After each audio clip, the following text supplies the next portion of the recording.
श्री ब्रह्मचैतन्य महाराज गोंदवलेकर यांची अमृतवाणी प्रपंच व परमार्थ विषयावरील प्रश्नोत्तरी संकलन डॉक्टर मनोहर वर्टीकर.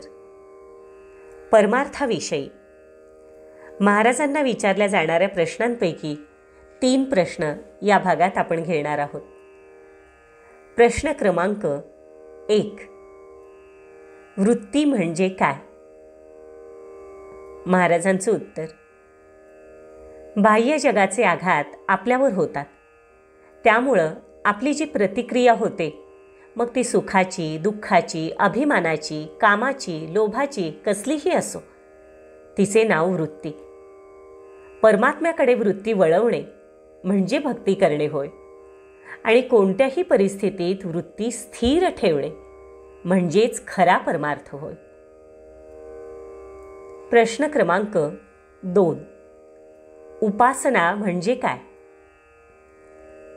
महाराजांचं उत्तर: उपासना याचा अर्थ अगदी निकट असणे, उपास्याचा गुण अंगी आणणे. आपण परमात्म्याला आपले म्हणावे, मी त्याचा आहे अशी सदा सर्व काळ आठवण ठेवावी, आणि जे जे घडत असते ते सर्व त्याच्याच इच्छेनं होत असतं ही भावना ठेवावी. यासाठी नामस्मरणात राहणे जरूर आहे. आपण नामस्मरणात राहिले म्हणजे भगवंत सदा सर्व काळ आपल्याजवळ राहतो. हीच खरी उपासना होय. प्रश्न क्रमांक 3. भगवंताची कृपा म्हणजे काय? महाराजांचं उत्तर: भगवंताचा मी आत्मबुद्धीचा मी आहे, तर जीवाचा मी देहबुद्धीचा मी आहे.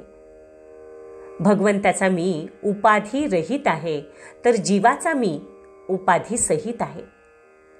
मी कृपाळू आहे, मी कृपा करतो, हे भान भगवंताला नाही. कृपा हा त्याचा सहज स्वभाव आहे.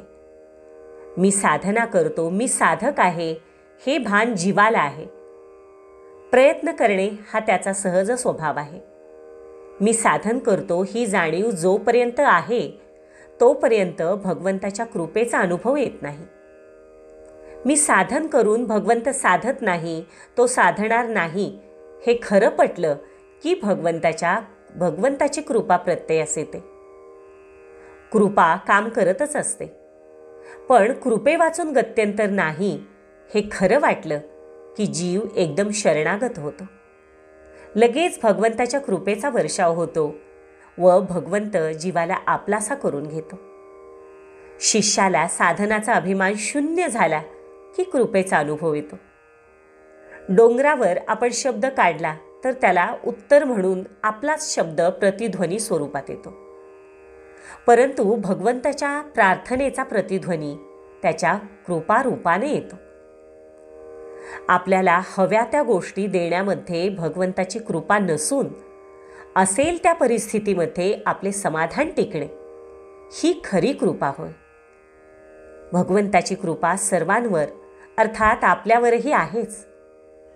कृपा आपल्यावर आहे अशी आपली खात्री झाली की ती प्रकट होते. आपण भगवंताशी अनन्यतेनं वागलो आणि त्याचे नामच घेतले तर कृपेची जाणीव होईल. भगवंताच्या कृपेनंच त्याचे नाम आपल्या मुखात येतं हे लक्षात ठेवावे. उर्वरित प्रश्नोत्तरी पुढील भागात. श्रीराम जय राम जय जय राम. व्हिडिओ लाईक करा, शेअर करा, सबस्क्राईब करा आणि कमेंट्सही जरूर करा.